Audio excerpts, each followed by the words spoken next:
The emergency broadcast cut through every communication channel across the Galactic Council's territory. Ambassador Vexnar of the Kethri Dominion dropped his ceremonial wine glass, the purple liquid spreading across the marble floor of his private quarters like blood. The message was impossible. It had to be some kind of mistake or perhaps a cruel joke played by one of the younger species. All council members report to the Supreme Chamber immediately. Priority Alpha. This is not a drill. Priority Alpha had not been used in over 2,000 years. The last time those words echoed through the halls of the Galactic Council, it was because a dying star threatened to consume 3 inhabited systems. Vexnar straightened his robes and rushed toward the transport platform, his 4 legs clicking against the polished stone with increasing speed. When he arrived at the Supreme Chamber, the sight that greeted him made his secondary heart stop for a full 3 seconds. Every single member of the council was present. All 47 species. Some had traveled through emergency warp gates from systems hundreds of light years away.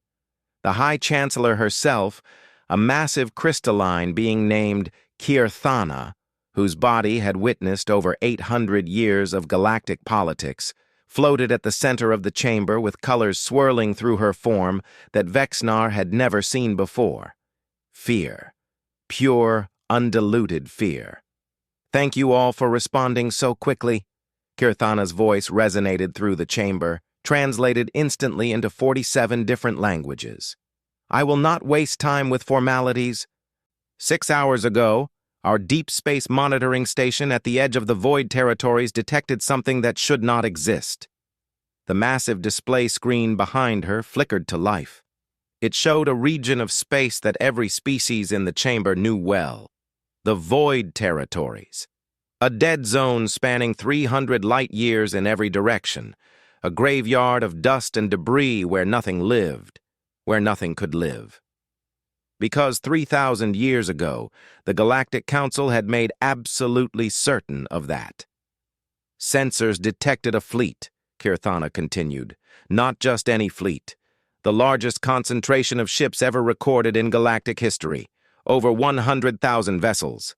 They emerged from the center of the Void territories, and they are heading directly toward Council space." Murmurs erupted throughout the chamber. Vexnar felt his throat go dry. The center of the Void territories. That was where Earth had been. That was where humanity had existed before the Council's final solution. "That's impossible," declared Admiral Zethkar of the Vorn hegemony, his metallic body rising from his seat. "Nothing survived the purging. We confirmed it ourselves. Every planet in that system was reduced to atoms. Every ship destroyed, every colony wiped clean. We were thorough. We were certain." "Apparently," Kirthana replied, her colors darkening to shades of black and deep purple. "We were wrong." She changed the image on the screen.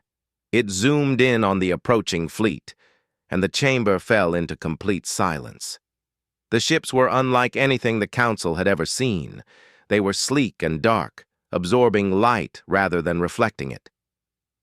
They moved in perfect formation, thousands upon thousands of vessels operating as a single entity, and painted on every hull, in brilliant white that seemed to glow against the darkness of space, was a symbol that made Vexnar want to scream. A blue and green sphere. Earth. The planet they had destroyed. The civilization they had erased from existence. 3,000 years, Kirthana said, her voice barely above a whisper. They survived for 3,000 years in the darkness, and now they have returned. The historical records were clear about why the Council had acted against humanity. It had been a matter of survival, or so they had told themselves. Humans had only been part of the galactic community for 200 years when the decision was made. They had been discovered by accident, a young species barely capable of traveling between stars. The Council had welcomed them, taught them, shared technology and knowledge with them freely. But humans learned too quickly. They adapted too fast. While other species took thousands of years to master interstellar travel, humans did it in decades. While other civilizations needed centuries to understand quantum manipulation, humans cracked it in a single generation. They were spreading through the galaxy like wildfire, their population doubling every 50 years, their technology advancing at rates that terrified the older species. The mathematical projections were unanimous. Within 500 years, humanity would become the dominant species in the galaxy. Within 1,000, they would control everything. And humans, unlike the other species, did not believe in the Council's principles of shared governance and collective decision-making. They were individualistic, competitive, aggressive. They will consume us all, the Kethri scientists had warned. They will not stop until everything belongs to them. The vote had been close. 24 species in favor of extermination, 23 opposed. Humanity never knew it was coming. The Council's combined fleets struck without warning, hitting Earth and every human colony simultaneously. The attack lasted 72 hours. When it was over, nothing remained. The Council sealed the region and declared it forbidden space. They deleted humanity from the historical records, erased their name from every database, removed every trace of their existence. For 3,000 years, the galaxy forgot that humans had ever existed. Now, staring at the approaching fleet on the display screen, Vexenar understood that forgetting had been their greatest mistake. "We need to establish communication," suggested Ambassador Relna of the Synthesis Collective, her hive mind speaking through a dozen bodies simultaneously. "Perhaps they wish to negotiate. 3,000 years is a long time. Perhaps they have evolved beyond their aggressive tendencies."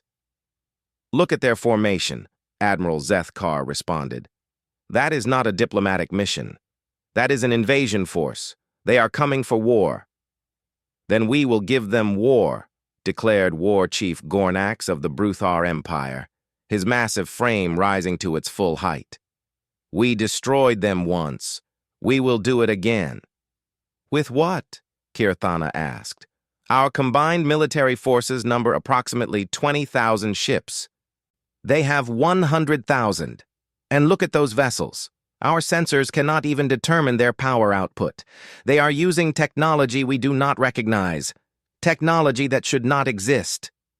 The chamber erupted into chaos. Species accused each other of secretly preserving humanity. Others demanded immediate surrender. Some called for the activation of ancient superweapons that had been sealed away for millennia. The carefully maintained order of the Galactic Council collapsed in a matter of minutes. Only Vexnar remained silent, his eyes fixed on the approaching fleet. He was one of the few beings alive who remembered the original war. He had been a young officer then, serving on one of the ships that had burned Earth's cities to ash. He remembered the screams coming through the communication channels, the desperate pleas for mercy. The human children crying for their parents as the bombardment began. He also remembered what happened at the colony world of New Chicago. His ship had been assigned to finish off the survivors. They had expected to find broken, desperate refugees cowering in underground shelters. Instead, they found resistance. Humans armed with primitive weapons, fighting with a fury that Vexnar had never seen in any species before or since. One human soldier had taken down 30 Kethri warriors before finally falling. As he died, he had looked directly at Vexnar and spoken words in the human language. Vexnar had later learned their translation. "We will remember. We will return. And when we do, there will be nowhere in this galaxy you can hide from us." Vexnar had dismissed it as the meaningless threat of a dying enemy. Now, watching the impossible fleet approach, he understood that humans never made meaningless threats. A new signal appeared on the display screen. The human fleet was broadcasting on all frequencies. Kirthana silenced the chamber with a pulse of light from her crystalline form. "They are attempting communication," she said. "Shall we respond?" The chamber voted unanimously to receive the transmission. The screen flickered, and a face appeared. A human face. Female with dark skin and silver hair cut short against her skull. Her eyes were modified somehow, glowing with a faint blue light that suggested technological enhancement. She wore a uniform of black and white, with the Earth symbol emblazoned on her chest. "I am Fleet Admiral Sarah Chen of the United Human Remnant," she said, her voice calm and measured. "We come with a message for the Galactic Council." Her image was replaced by footage, cities burning, ships exploding, bodies floating in the vacuum of space, the destruction of Earth, recorded from the perspective of the survivors who had somehow escaped the massacre. 3,000 years ago, you attempted to erase our species from existence, Admiral Chen continued, her voice overlaying the footage of the atrocity. You killed 17 billion people, men, women, children. You destroyed our homeworld. You burned our colonies. You believed you were committing genocide. You believed we would simply cease to exist. The footage changed. It showed humans living in asteroid bases, hiding in the cores of gas giants, surviving in conditions that should have killed them within days. Generations of humans growing up in darkness, never knowing the warmth of their home star, never seeing the blue sky they had heard about in stories passed down from their ancestors. "You were wrong," Admiral Chen said. "We survived. We adapted. We evolved. We spent 3,000 years preparing for this moment. While you grew comfortable and complacent, believing your crime would go unpunished, we were building, learning, advancing. We developed technologies you cannot imagine. We constructed a fleet that dwarfs anything in galactic history. And we waited." Her face returned to the screen. The calm expression had not changed, but something in her modified eyes burned with an intensity that made every being in the Supreme Chamber want to look away. "The waiting is over. We are not here to negotiate. We are not here to discuss. We are here to deliver justice. Every species that voted for our extermination will answer for their crime. Every world that participated in our destruction will know our pain. You taught us the most important lesson any species can learn. Mercy is weakness, and the strong do whatever they wish to the weak." She paused, allowing her words to sink in. "You made us strong. You made us ruthless. You made us exactly what you feared we would become. And now, you will face the consequences of your own creation." The transmission ended. The chamber remained silent for a long moment. Then, War Chief Gornax laughed. It was a nervous sound, completely at odds with his species' reputation for fearlessness. "She is bluffing," he declared. "No species could survive what we did to them. This is a trick. Perhaps another civilization using humanity's appearance to frighten us." "It is not a bluff," Vexnar said quietly. Every eye in the chamber turned toward him. "I was there. I saw what humans were capable of when they had nothing, when they were outnumbered and outgunned and facing certain death. They fought like no species I have ever encountered. If any beings could survive what we did to them, it would be humans." "Then we negotiate," Relna suggested desperately. "We apologize. We offer reparations. We give them worlds, resources, whatever they want." "You were not listening," Vexnar replied. "She said they are not here to negotiate. Humans keep their promises. When that soldier on New Chicago told me they would return, he meant it. When Admiral Chen says they are here for justice, she means it." "Then what do you suggest?" Kirathana asked, her colors now completely black. "Should we simply surrender? Allow them to destroy us?"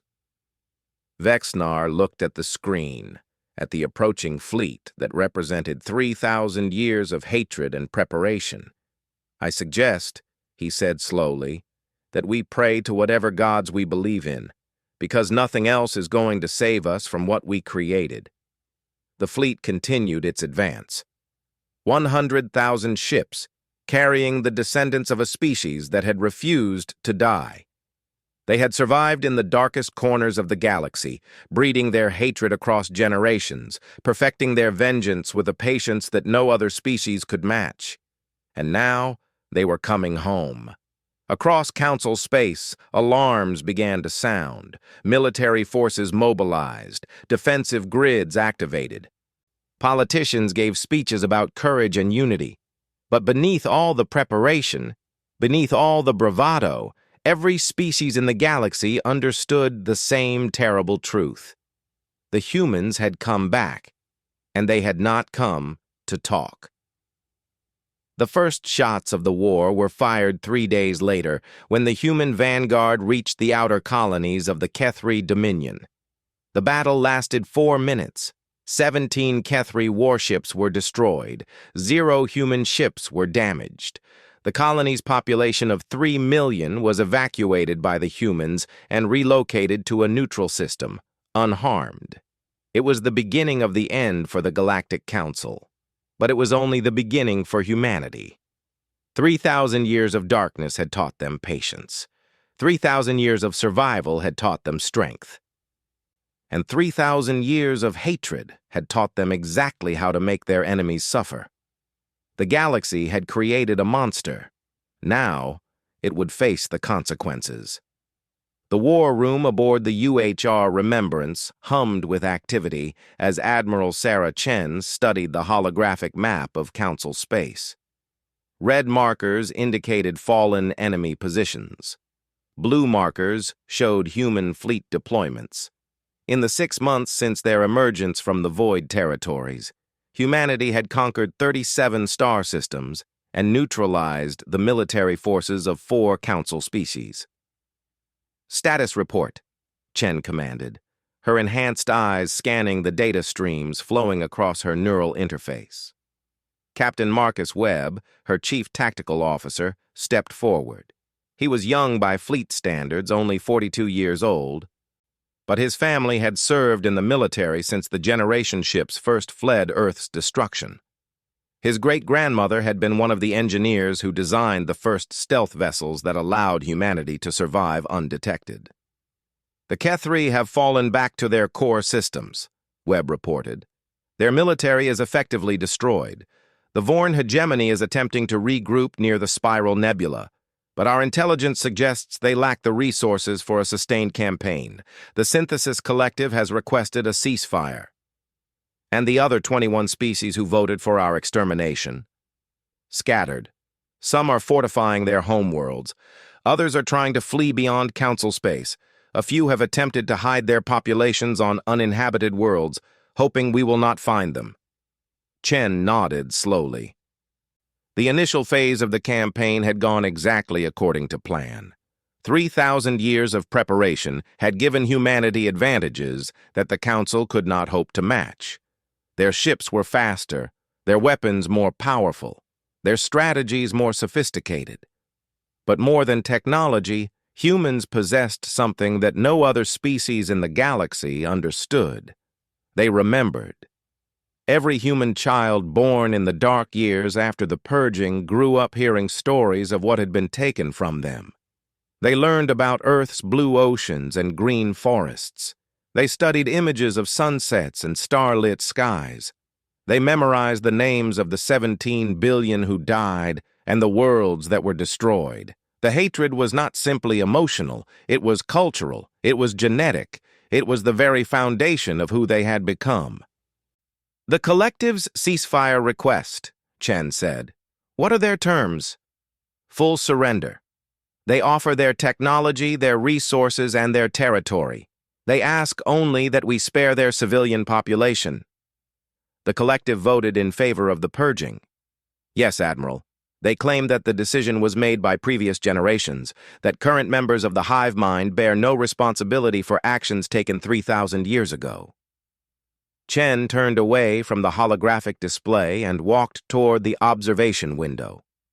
The stars stretched out before her, cold and distant and beautiful. Her ancestors had looked upon stars from Earth's surface, without knowing that those same stars harbored civilizations that would one day try to murder them all. "When my grandmother was 7 years old," Chen said quietly, She watched her parents die in a decompression event. The asteroid colony they were hiding in developed a crack in its hull. There was only one emergency suit. Her parents put her in it and held hands as the air rushed out of the habitat. She floated in that suit for 3 days before a rescue ship found her. Webb said nothing. Everyone in the fleet had similar stories. Tragedy was not unusual among humans. It was universal. My grandmother told me that story every night before bed, Chen continued. She wanted me to understand what the Council had done to us.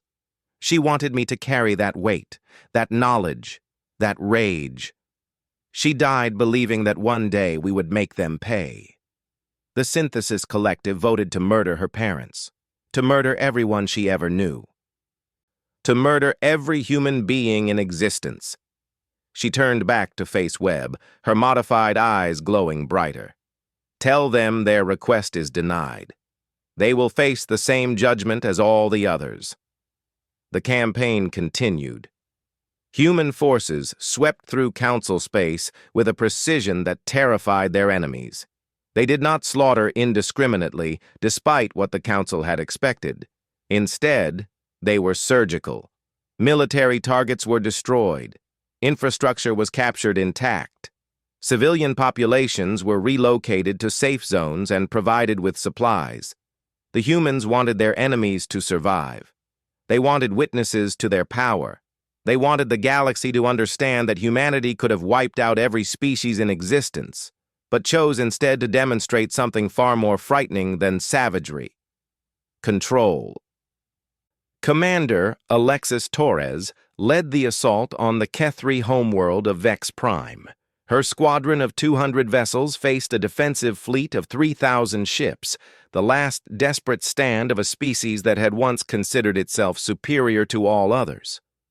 The battle lasted 7 hours. Torres stood on the bridge of her flagship, the UHR Vengeance, as the last Kethri warship exploded in a flash of orange and white. She felt nothing, no triumph, no satisfaction, only the cold certainty that justice was being served. "Commander," her sensor officer reported, "we are detecting mass evacuations from the planet's surface. Civilian transports are attempting to flee the system." "Let them go," Torres ordered. "Our target is the government, the council representatives, the military commanders who participated in the purging. Civilians are not our concern." The Vengeance descended through the atmosphere of Vex Prime, flanked by 100 assault ships. Across the planet, similar formations were landing at strategic locations. The invasion had begun. The Kethri capital city spread out beneath them, a sprawling metropolis of crystalline spires and floating platforms.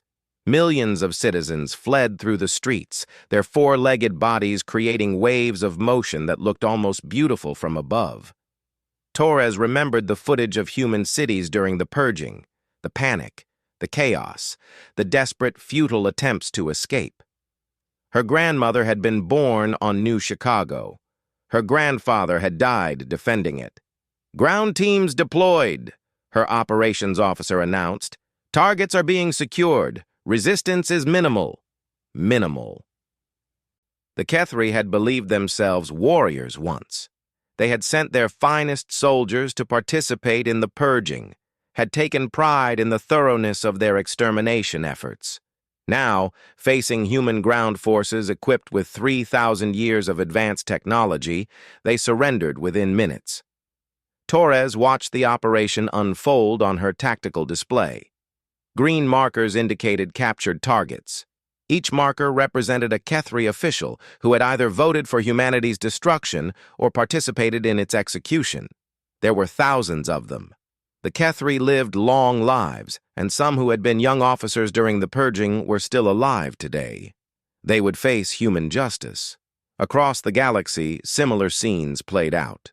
The Vorn hegemony, whose ships had destroyed Earth's orbital defenses, fell within 2 months. The Bruthar Empire, whose ground forces had massacred human colonies, surrendered without a fight when they saw what human weapons could do to their supposedly invincible armies. Species that had laughed at humanity's pleas for mercy now begged for the same consideration they had denied. The humans listened to their pleas, and then they continued their campaign. Back on the Remembrance, Admiral Chen received daily reports from across the warfront. The Council was collapsing. Ancient alliances crumbled as species turned on each other, each trying to curry favor with humanity by betraying their former allies. Some offered information about war crimes committed during the purging. Others surrendered valuable technology or resources. A few even tried to claim they had secretly opposed the extermination vote and had worked to help humans survive. Chen rejected them all.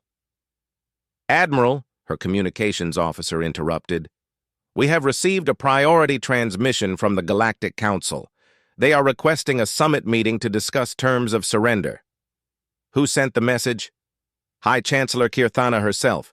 She has offered to meet with you personally at a location of your choosing to negotiate an end to hostilities." Chen considered this. Kirthana was over 800 years old.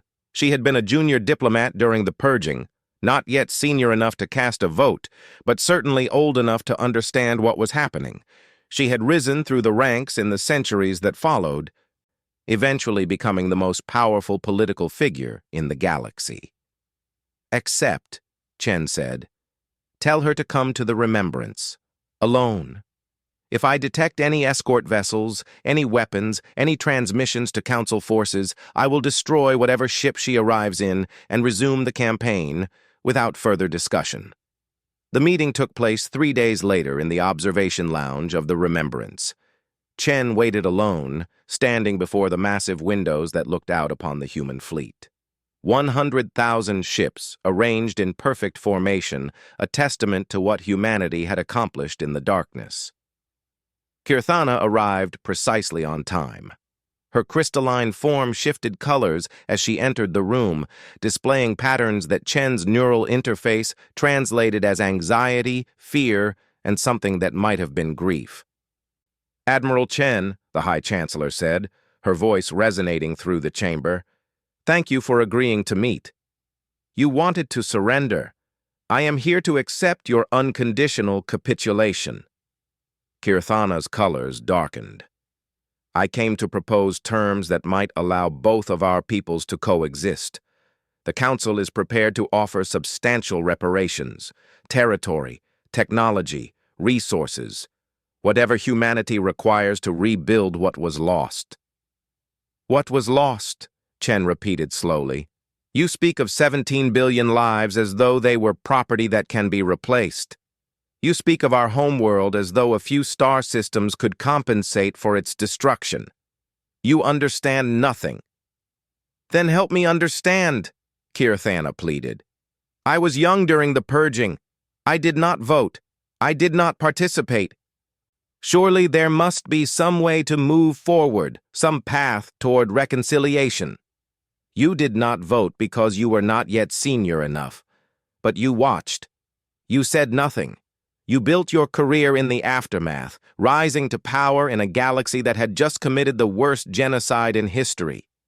You benefited from our destruction. I had no choice. What could I have done? I was a single voice against the entire Council." Chen walked toward the observation window, her back to the crystalline being who had come to beg for mercy. "Let me tell you what my people did with no choices," she said. "When the Council's fleets came for us, some humans managed to escape. They fled in whatever ships they could find, many of them barely functional. They hid in the deepest parts of space, in places where no one would think to look for them. Asteroid fields, gas giant cores, the cores of dying stars." She turned to face Kirthana.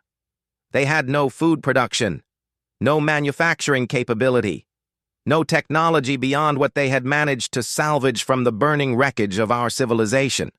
By every logical calculation, they should have died within a generation. But they survived," Kirthana said. "They more than survived, they thrived. They developed new methods of food production. They learned to harvest energy from sources that your scientists would consider impossible. They built ships in secret, hiding them from council censors. They educated their children, passing down knowledge and skills and hatred across dozens of generations. Chen's eyes glowed brighter. They did all of this while living in constant fear, constant darkness, constant suffering. They sacrificed everything so that one day their descendants could stand where I am standing now, so that humanity could return and demand justice for the crime committed against them. And you have your justice, Kirthana said. You have defeated us.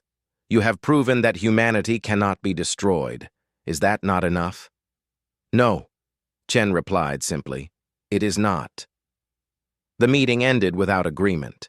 Chen returned to her command center and gave the order to resume operations. Within hours, human forces began their advance on the next series of targets. But something had changed. The Council's attempt at negotiation had reminded Chen of something important. Humanity had spent 3,000 years focused on a single goal: vengeance, retribution, making their enemies pay for what had been done.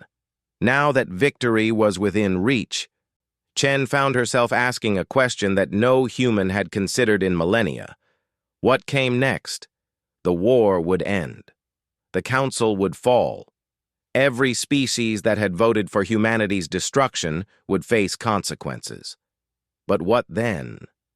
Would humanity simply take the Council's place, ruling over a galaxy that feared and hated them? Would they become the very thing their enemies had accused them of being? Chen did not know the answer. Perhaps no one did. For 3,000 years, humanity had defined itself by its suffering, by its loss, by its determination to survive and return. They had never stopped to consider what they would become once that return was complete. The fleet continued its advance. Worlds fell. Enemies surrendered. The galaxy that had tried to erase humanity from existence trembled before the species it had created. And somewhere in the back of her mind, Admiral Sarah Chen began to wonder if victory might be the most dangerous enemy humanity had ever faced. The final phase of the war was about to begin. The Council's homeworld, the seat of power for a civilization that had ruled the galaxy for 10,000 years, lay directly in humanity's path. Within weeks, the campaign would reach its climax. 3 millennia of darkness had forged humanity into something unprecedented. 3 millennia of hatred had given them purpose beyond anything the galaxy had ever witnessed. And 3 millennia of preparation had ensured that nothing could stop them from achieving their goal. The humans were coming, and the galaxy would never be the same. The Council homeworld of Nexus Prime hung in the void like a jewel suspended in darkness. 17 moons orbited the massive planet, each one home to billions of beings from dozens of species. The central hub of galactic civilization for 10,000 years, Nexus Prime had never been attacked, never been threatened, never known the terror of war. That era was ending. Admiral Sarah Chen stood on the bridge of the Remembrance as her fleet emerged from hyperspace. 100,000 vessels arranged themselves in a sphere around the planet, blocking every escape route, covering every approach. The Council's remaining defensive forces, approximately 5,000 ships cobbled together from the remnants of destroyed fleets, formed a desperate line between humanity and their target. "All stations report ready," Captain Webb announced. "Enemy forces are deploying in standard defensive formation. They are attempting to protect the primary evacuation corridors." "Evacuation?" "Yes, Admiral. Sensors detect massive transport activity. They are trying to flee the system before we arrive." Chen nodded slowly. She had expected this. The Council's leaders knew they could not win. They had watched humanity systematically dismantle every military force sent against them. They had seen species with proud warrior traditions surrender without firing a shot. They understood that resistance was futile, but running would not save them either. "Launch interdiction squadrons," Chen ordered. "No transport ships leave this system until we have secured our targets. Civilian vessels may pass through our lines unharmed. Military and government craft are to be captured or destroyed. The battle for Nexus Prime began. It was not much of a battle. The Council's defenders fought with courage born of desperation, but courage meant nothing against superior technology and overwhelming numbers. Human ships danced through the enemy formation, their weapons cutting through shields and armor with surgical precision. The Council fleet lasted approximately 40 minutes before the survivors surrendered. Chen watched the last enemy vessel lower its weapons and transmit a surrender signal. Another victory. Another step toward the goal that had driven humanity for 3,000 years. She should have felt satisfaction, triumph, perhaps even joy. Instead, she felt empty. "Admiral," Webb said quietly, "ground forces are ready to deploy. The primary government district has been identified. All 47 council representatives are confirmed to be present in the Supreme Chamber." "Then let us end this." The assault ships descended through the atmosphere like falling stars. They landed in precise formations around the government district, disgorging thousands of human soldiers equipped with weapons and armor that made them nearly invincible. The local security forces, recognizing the futility of resistance, dropped their weapons and fled. Chen led the assault personally. She had earned that right. Her family had served in the military since the dark years, had sacrificed everything for this moment. Her grandmother had died dreaming of this day. Her parents had given their lives protecting the fleet during the long journey back to Council space. She would be the one to look humanity's enemies in the eye and deliver the final judgment. The Supreme Chamber was exactly as the historical records described. A massive circular room, capable of holding thousands of delegates, dominated by a raised platform where the High Chancellor traditionally presided. The 47 surviving representatives of the original Council species sat in their designated positions, surrounded by human soldiers who had secured every entrance and exit.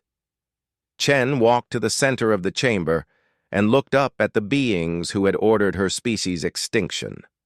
Vexnar of the Kethri, who had participated in the destruction of New Chicago, Zethkar of the Vorn, whose ships had bombarded Earth's cities, Gornax of the Bruthar, whose armies had slaughtered human colonists without mercy, and dozens more, each one responsible for millions of deaths. "You know why we are here," Chen said, her voice echoing through the chamber. "You know what you did. You know what justice demands." High Chancellor Kirthana rose from her position, her crystalline form displaying colors that Chen's interface translated as resignation. "We know," she said. "We have accepted that there will be consequences for our actions. We ask only that you consider mercy, not for ourselves, but for the innocent billions who had no part in the decision to destroy your species. Spare our civilians, spare our children. Let them live, even if we must die." Chen studied the crystalline being. 3,000 years ago, Kirthana had been a junior diplomat who watched the vote that condemned 17 billion humans to death. She had spent her entire career building power in a galaxy that had committed genocide and chosen to forget it. She had lived in comfort and luxury, while humanity struggled to survive in the darkness between stars. And now she asked for mercy. "My grandmother used to tell me stories about Earth," Chen said. "She never saw it herself. She was born on a refugee ship 12 years after the purging. But her parents had shown her images, videos, recordings of what our homeworld looked like. Blue oceans, green forests, white clouds drifting across a sky that seemed to go on forever." She paused, memories of her grandmother's voice echoing in her mind. "She told me about the cities, New York, Tokyo, Cairo, London, millions of people living together, creating art and music and literature, building things, dreaming things. The entire species working toward a future that seemed limitless." Her enhanced eyes swept across the assembled council representatives. "You took all of that from us. You erased it from existence because you were afraid of what we might become. You murdered our children because a mathematical projection suggested we might one day be more powerful than you. And when the screaming stopped and the fires died and there was nothing left but ash and debris, you went back to your comfortable lives and forgot we had ever existed. We were wrong, Kirthana said. We see that now. What we did was an atrocity, a crime beyond forgiveness. If our deaths will bring humanity peace, then we accept our fate. But please, I beg you, do not punish the innocent for the sins of their ancestors. Chen was silent for a long moment. The entire chamber held its breath, waiting for humanity's judgment. 3,000 years, Chen finally said. That is how long we have been preparing for this moment. Generations of humans dedicated their entire existence to ensuring that we would one day stand where I am standing now. They sacrificed everything, their comfort, their happiness, their lives, all so that their descendants could deliver justice to the species that tried to wipe us out. She walked closer to the High Chancellor's platform. Do you know what sustained us during those dark years? It was not hope. Hope is for beings who believe in a better future. We had no future, or so we thought. What sustained us was hatred. Pure, undiluted hatred for every species that voted for our destruction.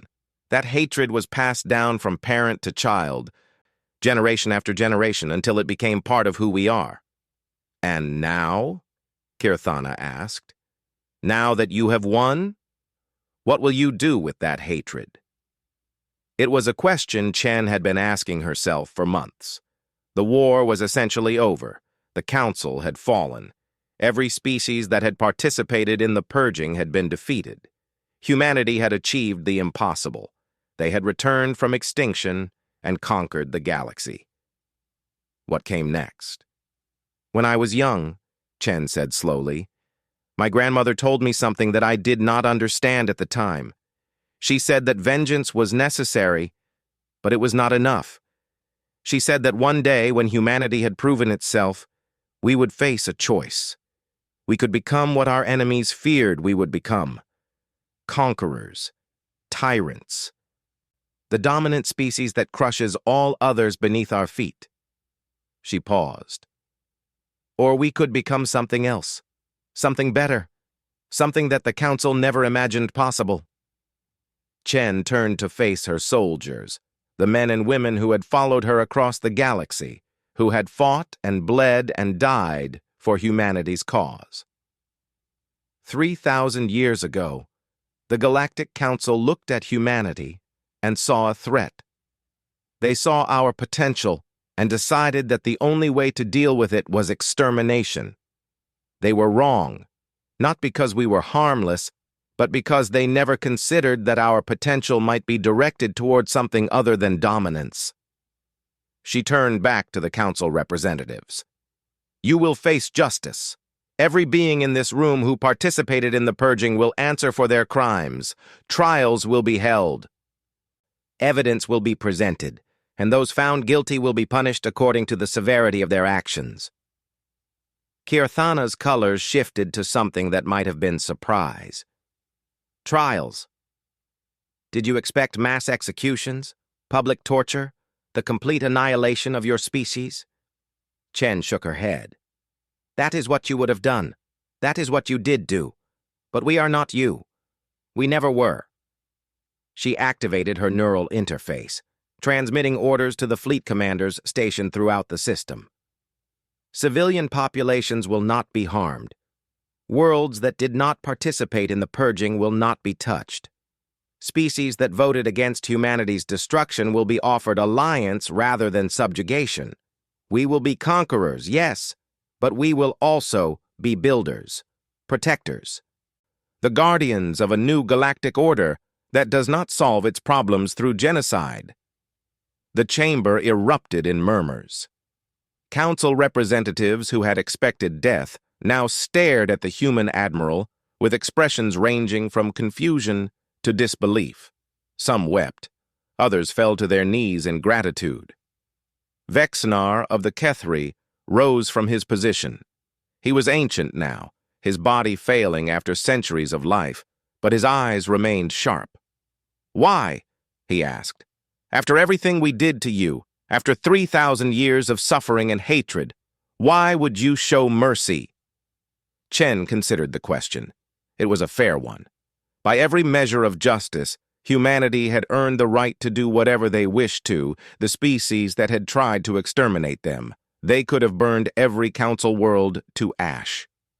They could have wiped out billions of beings in retribution for the billions they had lost.